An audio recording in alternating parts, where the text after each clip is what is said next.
Thank you.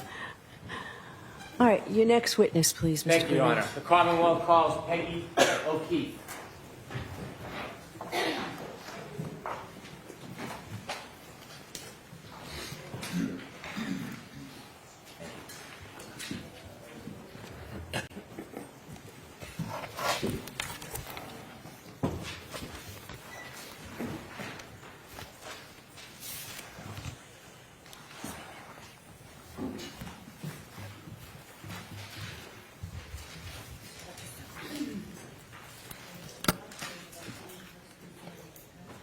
You solemnly swear the evidence here to report the jury in the case now hearing should be the truth, the whole truth, and nothing but the truth, so help you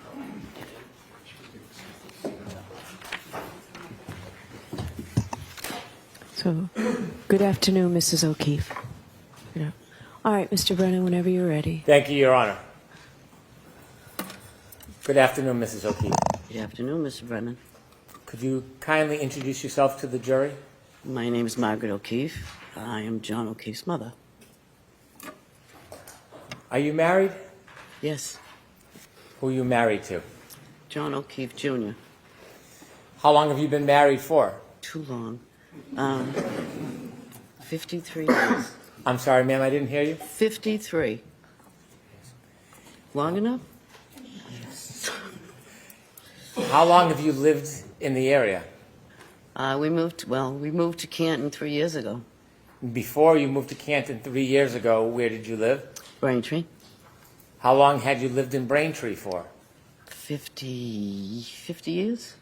Did you begin your family in Braintree? No, we lived in Mattapan first, and that's where my daughter was born. And then we moved to Braintree. Your daughter was born when you were in Mattapan? Mm-hmm. Your daughter's name? Kristen. How many children did you have? 3. Did you Kristen and John?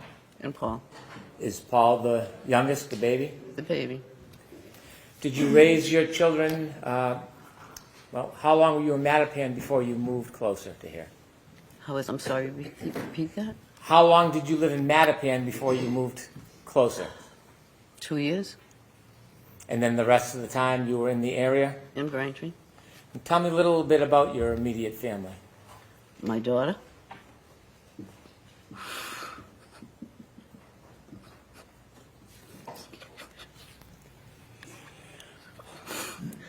My daughter Kristen had a tumor, a cancerous tumor that she had for 5 months. And she died in November of 13. She had 2 children. And then 2 months after she passed, her husband passed from a heart attack. And then you all know about John. And then my son Paul is over there. That was 2013, ma'am? Could I ask you about her children? She had 2 children, Kaylee, who's now 17, and Patrick is 14. And he's a run for my money. Do you remember how old the children were when your daughter passed? 3 and 6.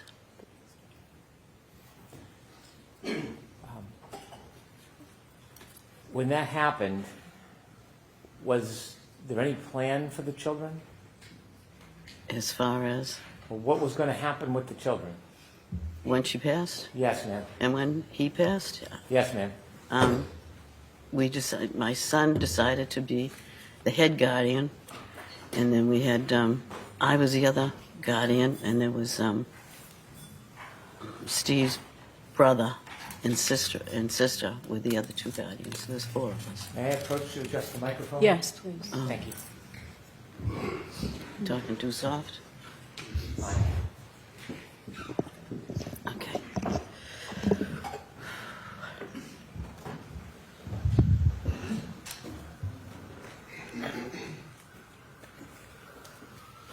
Did I understand that there was a decision that John would be the primary guardian? Yes. Can you share with us how that decision came about? Well, he was single. The other two guardians were married, and they didn't have children, but he decided to do it himself, and then I was the second one in case he needed me. So I was over there most of the time, like when the kids get home from school or, take them places, and then have them on weekends so he could have a break. So that's what I did. Did other people help out in addition to you and John? Yes, my husband was there, and Paul and Erin were there, and the other members of Steve's family. I understand at some point John worked in law enforcement. Yes. Besides that, could you just share just a little bit about him with us? He was a police officer at headquarters. And when he first started, he was in Hyde Park, and then he moved to Dorchester, and then into Boston itself, and that's what he did. I was hoping if you could tell us a little bit about John besides his work. He was enthusiastic with sports. He was wonderful with the kids. He took care of them and did everything for them. Take them places on vacations and everything. He was their number one, and they called him JJ. Would you mind if I showed you a photograph? No. May I, Coach? Yes.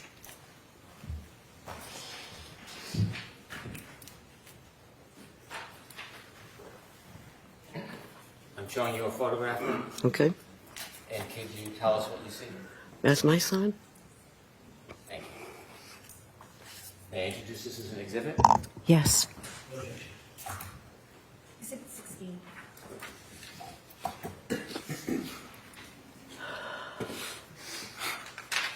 Thank you.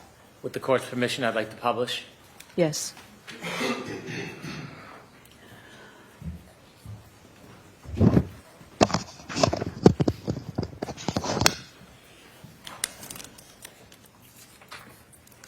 Ms. O'Keefe, do you know when this picture was taken?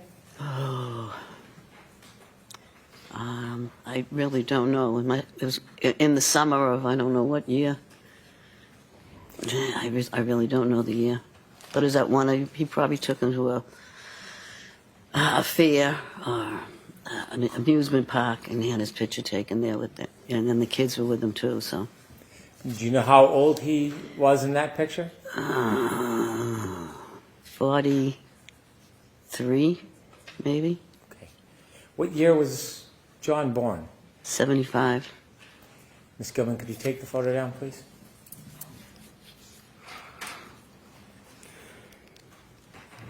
How old was John when he passed? 45.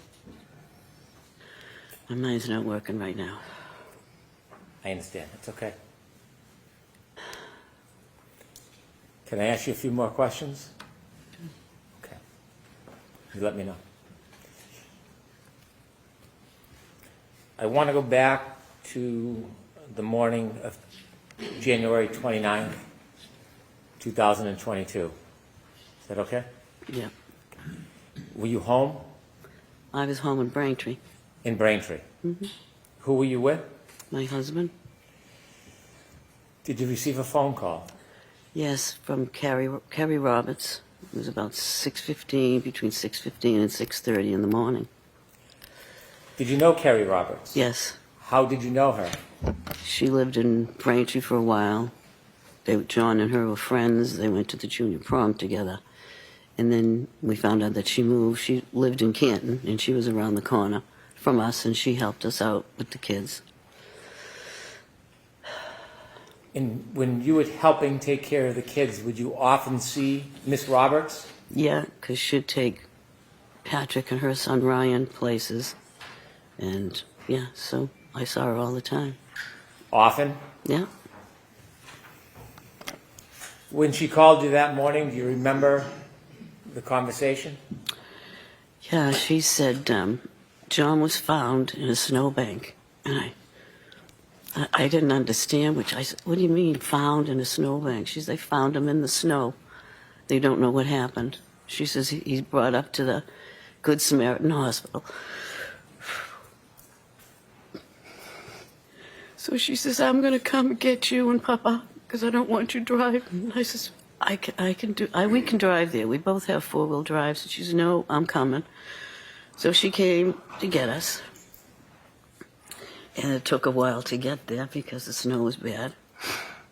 And in the meantime, I had called one of my nieces to find out because one of my other nieces worked at Good Samaritan. I just wanted to know if she could find out anything about it. And I just couldn't get a hold of her.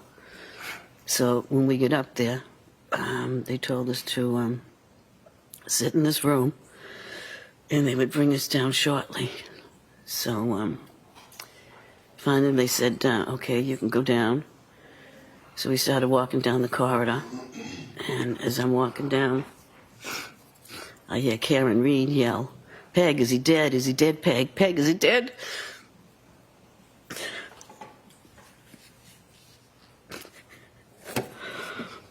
And I just kept walking, and then I asked, I don't know who it was, a nurse or a worker at the hospital, and I said, what is she doing here? And she says, oh, she's being psych evaluated.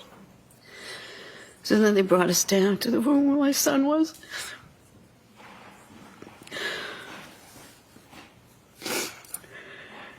He's bruised up, his eyes were closed. It's just not a good scene. Okay.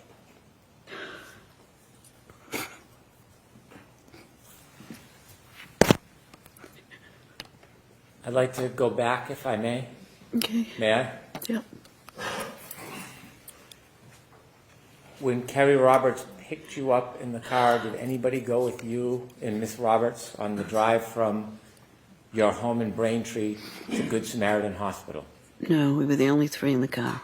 Who was the third person? My husband. During the drive to Good Samaritan Hospital that morning, Yep.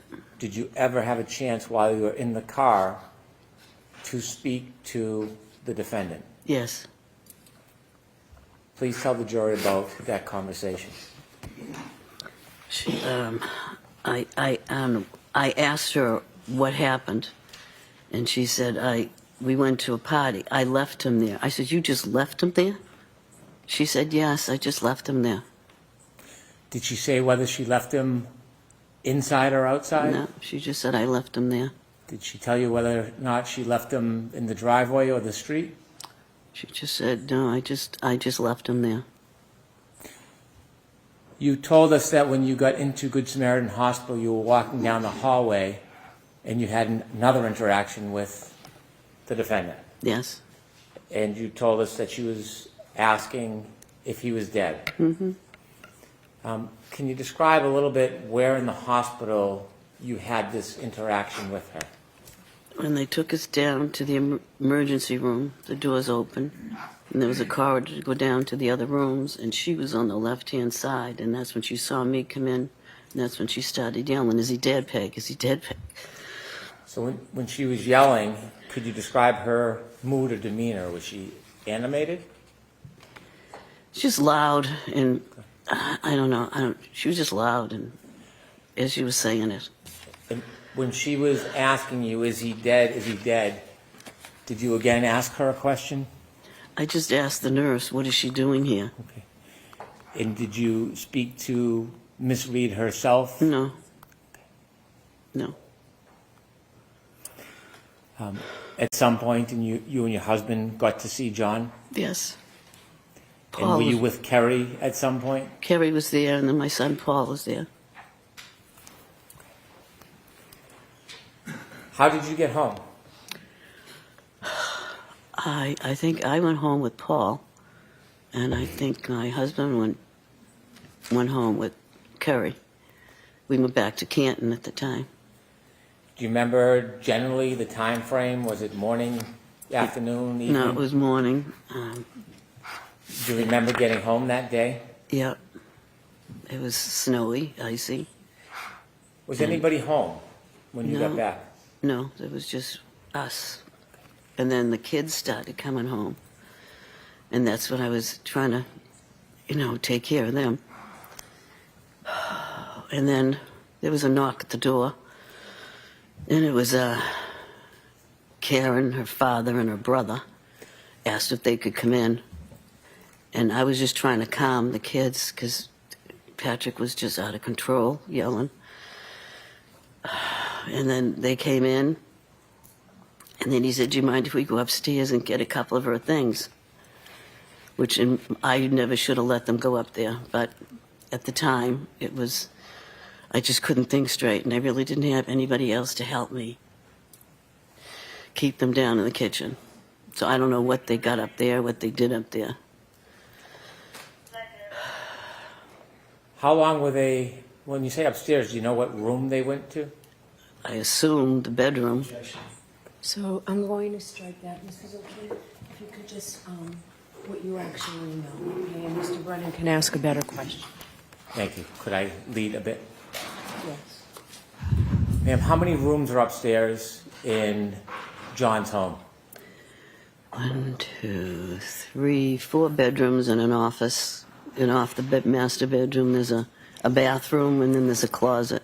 It's a big house. Did you see the defendant and her father go upstairs? I didn't really see them go up, but I knew they were up there because I could hear them. You didn't follow them up or go to look? No. You didn't know which room or rooms they were in? No, I'm assuming the bathroom and the master bedroom. My question was poor. You didn't see which rooms they actually went in? No. How long was the defendant upstairs in John's home with her father? I don't know, maybe 10, 15 minutes? Did you see them come back down? No, I did not. When they were upstairs, what were you doing? I was trying to calm the kids. Both of them? But yeah, well, mainly Patrick. How was Patrick reacting? He was very upset once we told him because he slept over a friend's house the night before, and he just said, "I'll never see him again."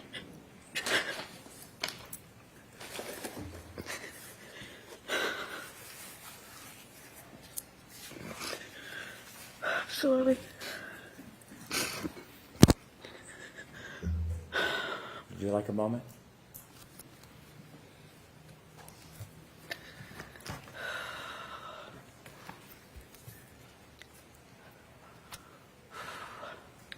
Mrs. O'Keefe, would you like to take a short break? No, that's fine. Thank you.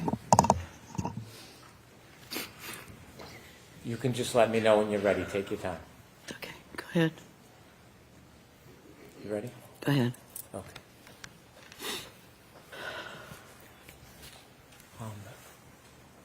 That morning, when the defendant and her father came into your home, did you personally interact with the defendant?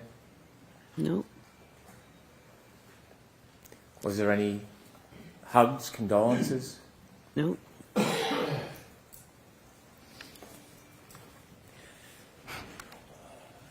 Did you ever confront the defendant with any accusations when she was in your home that morning? I don't even remember her being in the house. When she went upstairs, that's the last I saw of her. Did you ever lean over a kitchen island? Do you have a kitchen island in your house? Nope. Did you ever lean over the kitchen island and say, "I think he looks like he got hit by a car"? No. I don't remember talking to her that morning. Did you see when she left? Nope. Did you ever see her Lexus in the driveway? Nope. The children, who's their guardian and custodian now? Well, there's still 4 of us. 4 of us. Where do they live? One in Boston, one in Stoughton, and Paul's in Bridgewater, and me, Where do the children live? with me, in Canton. They live with you full time? Yes, You're their primary caretaker? yes. Thank you. Yeah, just a little.